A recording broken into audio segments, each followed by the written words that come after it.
या देवी सर्वभूतेषु तुष्टि रूपेण संस्थिता नमस्तस्यै नमस्तस्यै नमस्तस्यै नमो नमः। जो जगदम्बा माँ शक्ति बनकर, कौन सी शक्ति? तुष्टि की शक्ति। तुष्टि को समझना हो तो इसके आगे एक उपसर्ग लगा दीजिए, सम उपसर्ग, तब समझ में आ जाएगा। संतुष्टि। जो देवी माँ सबके अंदर एक शक्ति, जिसको संतुष्टि की शक्ति कहते हैं, बनकर बैठी है, क्योंकि उसकी कृपा से ही संतुष्टि आती है। नहीं तो कितना भी मिल जाए आपको, कितना भी कुछ प्राप्त कर लें, आपके जीवन में संतुष्टि, तृप्ति नहीं होती। और जब तक संतुष्टि नहीं होती तब तक व्यक्ति अंदर से संपन्नता अनुभव नहीं करता। तो क्या कमी है मेरे पास, क्या नहीं है? जितना जीवन चलाने के लिए चाहिए वो सब कुछ मेरे पास है, इससे बड़ी और संपन्नता क्या होगी? मेरे सारे कार्य हो रहे हैं। प्रदर्शन के लिए मैं धन रख करके और शोरूम में तुम्हें कहूं कि ये है, ये है, ये है, और फिर दूसरे के साथ बैठ करके मैं कंपटीशन करूं और तुलना होती रहे कि तुम्हारे पास इतना, मेरे पास इतना, ये तो बच्चों का खेल है, तेरे पास ये खिलौना तो मेरे पास तेरे से बड़ा खिलौना।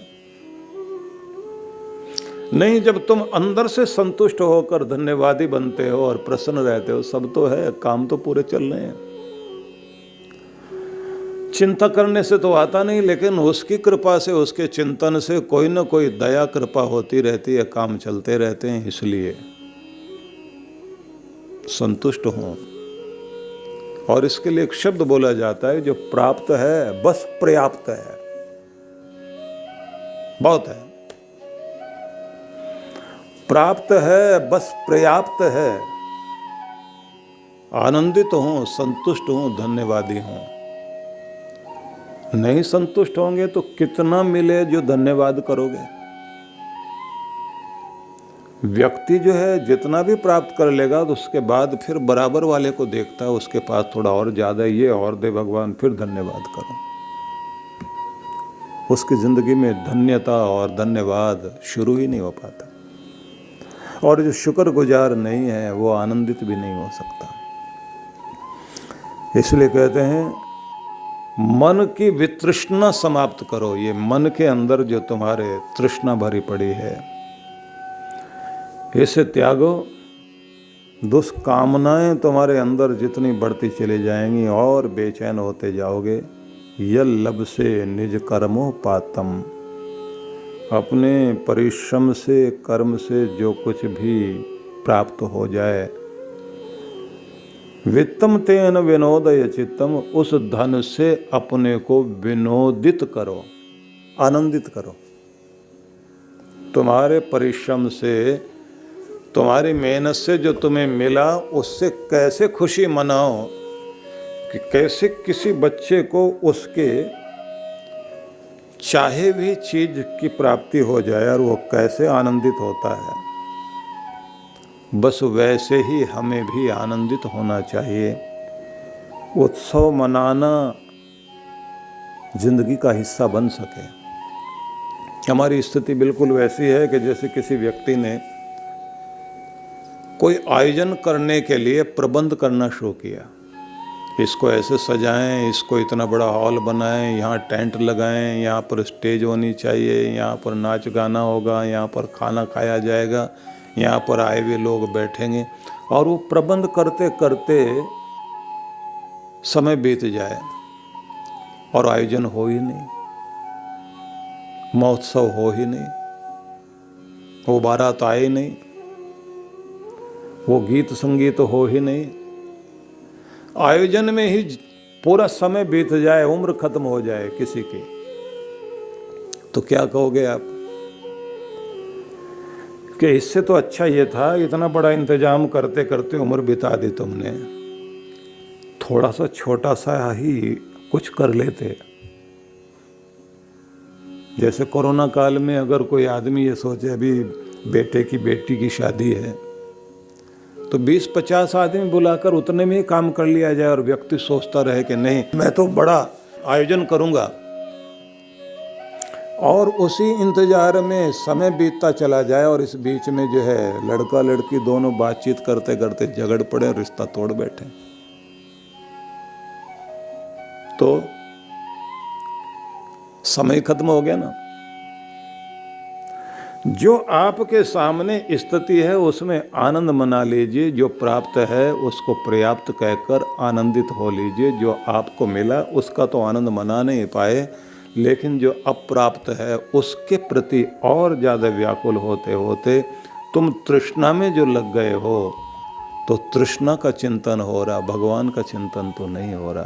भज गोविंदम भज गोविंदम भज गोविंदम मूढ़ मते। इसलिए कितने तरह के मूड होंगे उसकी चर्चा है ये। एक मूड तो वो है कि उम्र बीत गई उसके बाद भी प्रदर्शन में लगा हुआ, विद्वता दिखाने में लगा हुआ है। परमात्मा तुम्हारी बुद्धि से नहीं रीझेगा, तुम्हारे हृदय के प्रेम से रीझेगा। दूसरे वे लोग हैं जो धन की तृष्णा में ही पूरा जीवन बिता रहे हैं, लेकिन कभी भी अपने मन से, हृदय से भगवान का नाम जपने के लिए, उसको हृदय में बैठाने के लिए समय नहीं निकाला। उन्होंने फिर कहा तीसरे मूर्ख और सुन लो। नारी स्तन भरनाभिदेशम दृष्ट्वा मागा मोहावेशम एतान मानसा वसाद विकारम मनसि विचिन्ते वारम वारम। विपरीत लिंगी का आकर्षण बहुत बड़ा होता है, स्त्री का पुरुष में और पुरुष का स्त्री में। युवावस्था में यह आकर्षण भयंकर होता है। आदि शंकर ने पुरुष को सामने रख कर के समझाना शुरू किया कि तुम्हारे विपरीत में देह एक नारी देह है, जिसके विषय में तुम्हारे मन में तरह तरह के विकार जागते हैं, और अगर तुम उन विकारों में ही रात दिन सोचते सोचते समय बिता रहे हो, तो थोड़ा चिंतन गहरे ढंग से कर लेना कि जो सुंदरता तुम्हें दिखाई देती है वो है क्या। मांस वसा मतलब मांस और चर्बी, खून और हड्डी, उसका ही एक विकार है शरीर, पुरुष का हो या स्त्री का हो। और इसको जैसे तुम चिंतन करोगे तो समझ में आएगा कि तुम किस विचित्र आकर्षण में पड़कर, जिसके आकर्षण में बंधने के लिए दुनिया में आए थे, खोज करने आए थे परमात्मा की, और किस मोह ममता में पड़कर अपने आप को मूर्ख बना रहे हो। इसके विषय में बहुत तरह तरह के उदाहरण दिए जाते हैं। महान पुरुष लोग जो है बहुत तरह के उदाहरण देते हैं कि बहुत सुंदर कोई युवा सन्यासी ज्ञान विज्ञान में बड़ा ही निष्णात व्यक्ति था। गुरु ने उसको कहा कि जाओ खुद को जगाओ और नगर को जगाओ और जाकर भजन करो, साथ साथ में भिक्षावृत्ति करते हुए अपने तन का पोषण करना, और 3 दिन से अधिक कहीं रुकना नहीं।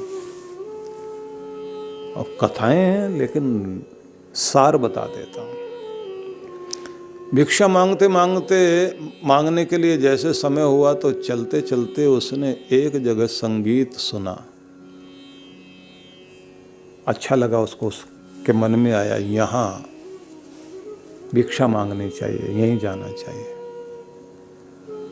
अलग निरंजन करना था। ऊपर गए तो सीढ़ियाँ चढ़ते हुए देखा एक तरुणी नृत्य कर रही है, एक महिला उसके साथ बैठी हुई है, संगीत चल रहा है। उसके लंबे केस, सुंदर देह यष्टि, और जैसे जैसे उसने नृत्य शुरू किया तो ये अपना अलख निरंजन भी कहना भूल गया, खड़ा वहीं।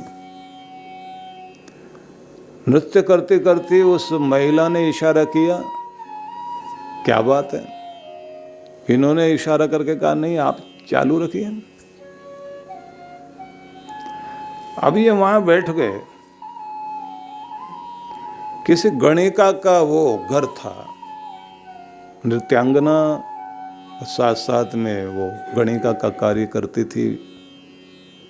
अब वहाँ बैठा हुआ, अब इसने जो साहित्य पढ़ा था उसको ध्यान में लेकर इसने केश विन्यास से शुरुआत की और नायिका का वर्णन जो साहित्य में किया हुआ वो सारा उसने वर्णन वही श्लोक बोले मन मन में और दोहराते दोहराते कहे कि ये उनकी नायिका वो नाटककार ने जो लिखा बिल्कुल वैसी है।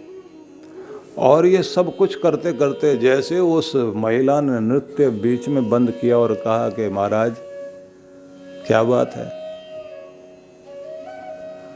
बोले भिक्षा मांगने आए थे लेकिन अब तो मन करता है कि हम यहाँ रुक जाएं। और गुरु ने ये कहा था कि अगर पूरी तरह से मुक्त होकर दुनिया से तुम चल सकते हो तब तो बहुत अच्छी बात है।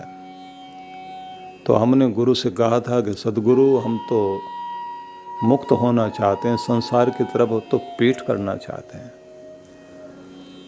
सदगुरु ने कह दिया कि बेटा पहले ये देख लो कि तुम्हारे मन में कोई तृष्णा तो नहीं है। संसार की अगर तृष्णा तुम्हारे अंदर है तो उसकी परीक्षा तो संसार में ही होगी, और अगर मन में तृष्णा है तो फिर जो है साधु वाले मार्ग पर आगे न बढ़ करके तो तुम गृहस्थ हो जाना। तो हमने तो जिद करके वस्त्र पहन लिए, लेकिन आज तुम्हारा नृत्य देखा, सारा साहित्य पढ़ा हुआ, हमारा तो समझ में ये आ गया कि बस हम तो यहीं रहें और यहीं बस जाएं। विवाह तक भी करने को तैयार हैं। उस तरुणी ने कह दिया कि यहाँ विवाह नहीं होता, जो तुम्हारे मन में तृष्णा है वो जरूर तुम्हारी पूरी हो सकती है। बोले अभी तो हमारी इच्छा यही है हम यहाँ रह जाएं और हमारे मन की तृष्णा भी पूरी हो जाए। तो उस तरुणी ने कह दिया तो फिर 7 दिन आप बाद आइए। और कथा में तो बहुत विचित्र बात कही जाती है कि 7 दिन बाद जब वो आया तो उससे पहले इस तरुणी ने अपने नाई को बुला के जिन बालों की वो तारीफ कर रहा था पहले तो वो कटवाए,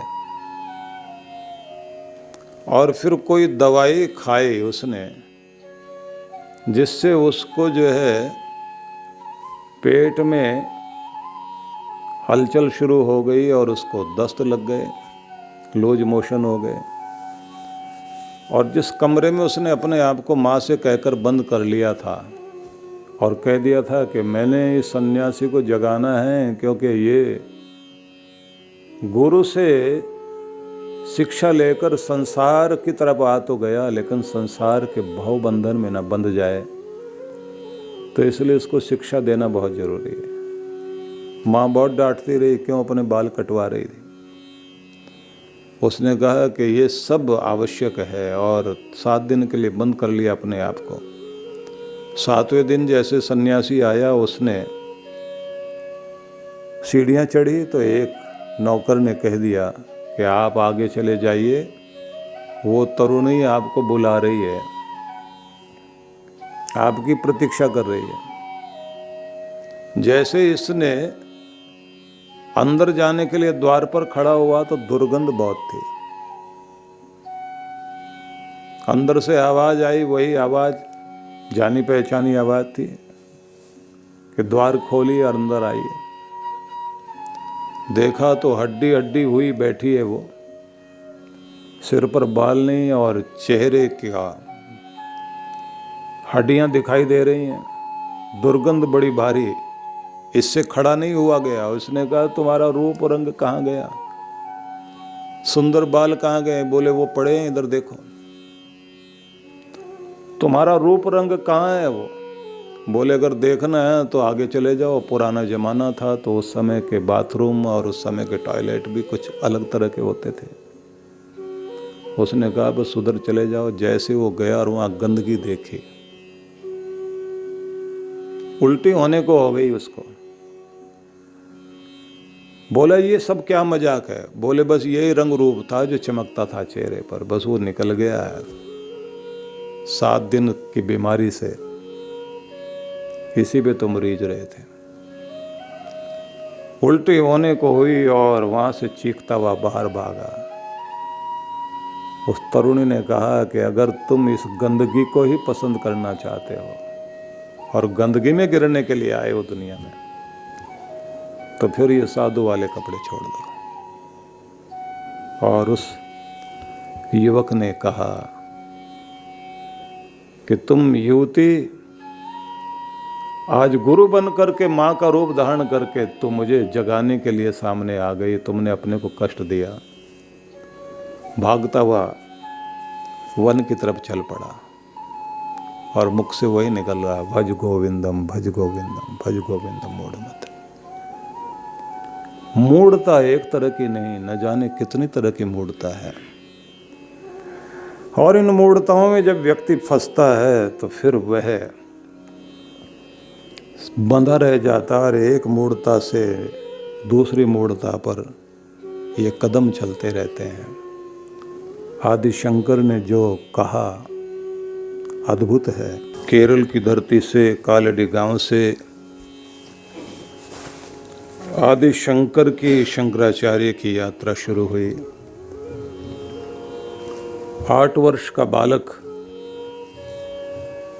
साधु वेश में गुरु की खोज के लिए निकला। नर्मदा के तट पर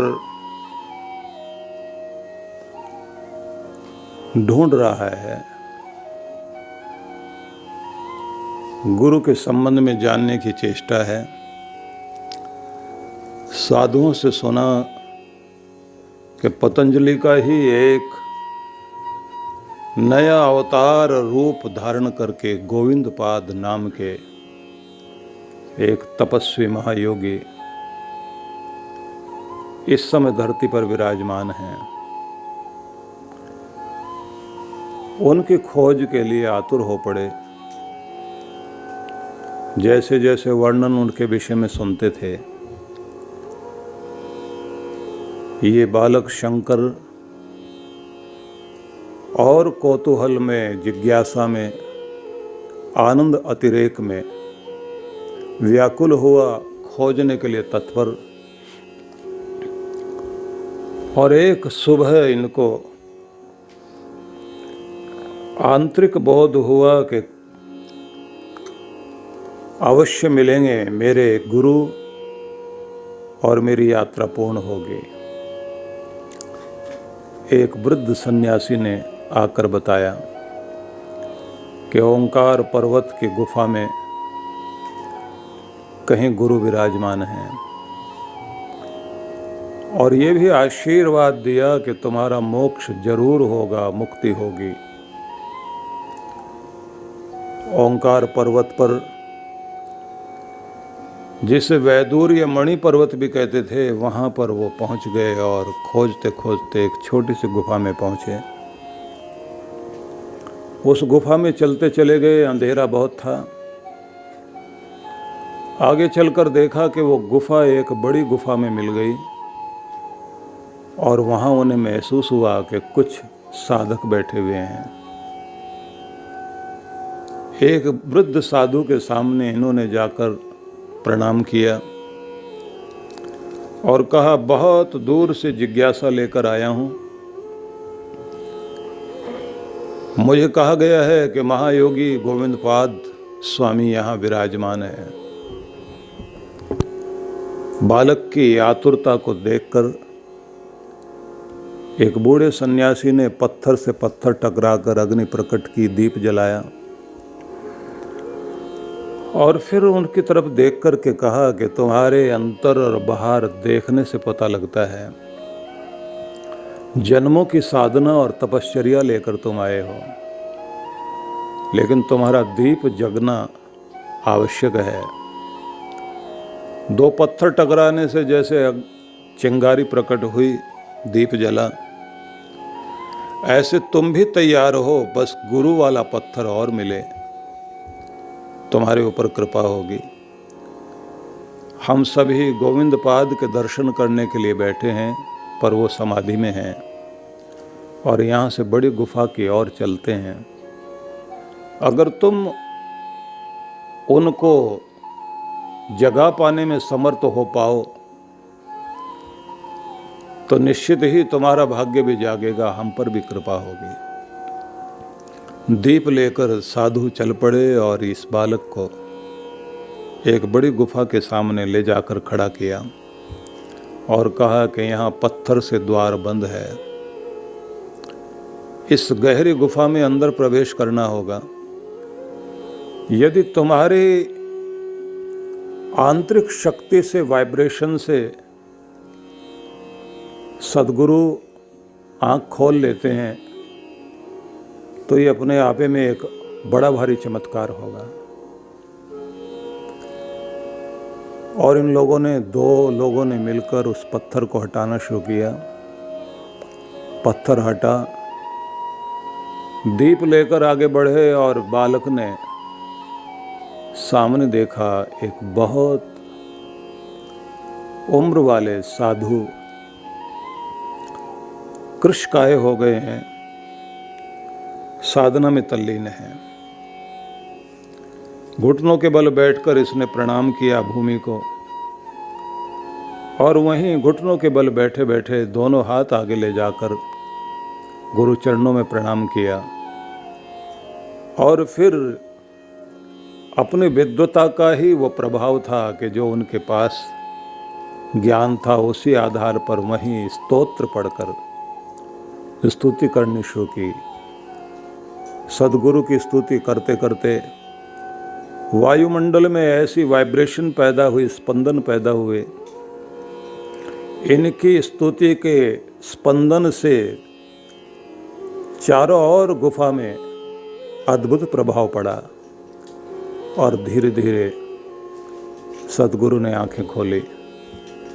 बालक को सामने देखकर उन्होंने अनुभव कर लिया कि ये वही है जिसकी तलाश में मैं भी हूँ, क्योंकि केवल शिष्य ही गुरु को नहीं खोजता, गुरु भी शिष्य को खोजते हैं। और ये हमेशा ही अद्भुत हुआ कि जब भी योग्यतम शिष्य और योग्यतम गुरु आमने सामने हुए, युग ने करवट ली, इतिहास बदला, धरती का भाग्य जागा। गुरु चरणों में रहते हुए बहुत कुछ पाया इन्होंने और उसी का परिणाम हुआ आदि शंकर, जिन्हें हम आदि शंकराचार्य के रूप में स्मरण करते हैं। इस धरती के भाग जगाने के लिए गुरु से ज्ञान प्राप्त करके निकले दिग्विजय करने के लिए। आपको बताना चाहूँगा, महात्मा बुद्ध के प्रभाव से उस समय भारत बहुत प्रभावित था और बुद्ध के जाने के बाद बहुत तरह के भेद भी बौद्ध संप्रदाय में खड़े हो गए। सनातन धर्म का ह्रास हो रहा था, हिंदू संस्कृति पर बड़ा भारी कुठाराघात चल रहा था उस समय। धर्म आडंबर की चीज बन गया और बौद्धों का प्रभाव दर्शा रहा था कि न कोई आत्मा है न कोई परमात्मा। व्यक्ति के अंदर एक तरह की नास्तिकता आकर खड़ी हो गई और लोग साधु होने के लिए ज़्यादा तत्पर होने लगे। उस समय एक असमंजस की स्थिति थी और ऐसा लगता था कि जैसे सारा देश ही वैरागी बनकर वेश धारण करके अपने कर्तव्य कर्म को भूलकर कहीं अलग ही दिशा में जाने लगा है।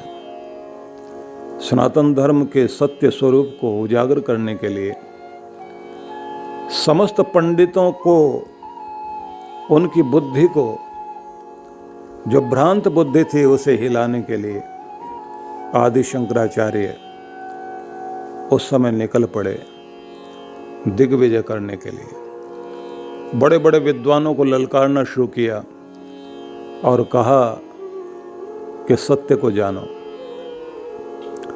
और उसी स्थिति में हम लोग जानते हैं कि काशी में जब वो पधारे 32 वर्ष की अवस्था, ये भी याद कर लीजिए कि 4 धाम की स्थापना आदि शंकराचार्य ने की, जिसका अर्थ था कि चारों धाम, चारों दिशाओं में भगवान का नाम, भारत की संस्कृति, सत्य सनातन, इसकी प्रतिष्ठा करने के लिए ज्योति का कार्य करें। लेकिन हम उस बिंदु से आगे बढ़ेंगे जब उन्होंने काशी में मणिकर्णिका घाट पर साधु को भगवान का भजन न करके व्याकरण के सूत्र बोलते हुए इस तरह से देखा कि जैसे वह लोगों के सामने अपने प्रकांड पंडित होने के लिए, अपनी भाषा का वैशिष्ट्य प्रकट करने के लिए व्याकरण सूत्रों पर तो ध्यान दे रहे हैं, लेकिन जिस समय जिह्वा पर परमात्मा का नाम आना चाहिए वो नाम नहीं है, हृदय में ब्रह्म नहीं है, बुद्धि में ब्रह्म है, उस समय उन्होंने ये स्तोत्र कहा, जिसका एक नाम मोह मुद्गर स्तोत्र भी कहा जाता है, मोह को, अज्ञान को तोड़ने के लिए। इसी पर आइए हम लोग चिंतन करते हैं, क्योंकि जितने श्लोकों तक हम गए थे उससे थोड़ा आगे बढ़ते हैं।